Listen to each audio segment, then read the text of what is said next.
దుర్యోధన దుశ్శాసన కీచక పర్వాలు ఎప్పుడో మహాభారత కాలంలోనే అయిపోయాయి అనుకుంటే పొరపాటే. ఆంధ్ర రాష్ట్రంలో కూటమి ప్రభుత్వ పుణ్యమాని ఈ కూటమి ప్రభుత్వం అధికారంలోకి వచ్చిన దగ్గర నుంచి ఇలాంటి సంఘటనలు వెలుగు చూస్తూనే ఉన్నాయి.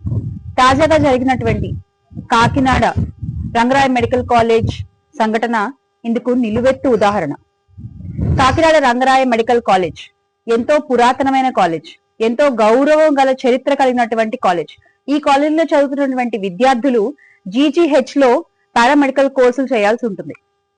అందులో భాగంగా ఆ విద్యార్థినులు జీజీహెచ్ లో పారామెడికల్ కోర్సులో జాయిన్ అయ్యి అక్కడ ప్రాక్టీస్ చేస్తుండగా అక్కడ ఉన్నటువంటి ల్యాబ్ టెక్నీషియన్స్, ఆ మైక్రోబయాలజీ డిపార్ట్మెంట్ చెందినటువంటి వాళ్ళు ఆ విద్యార్థినులపై అసభ్యకరంగా వీడియోలు తీస్తూ, ఫోటోలు తీస్తూ, వాళ్లతో అసభ్యకరంగా ప్రవర్తిస్తూ, మీద చేతులేస్తూ, అసభ్య పదజాలంతో వాళ్ళని దూషిస్తూ, కించపరుస్తూ ఇలా గత నెల రోజులుగా వాళ్ళని వేధిస్తూ వస్తున్నారు.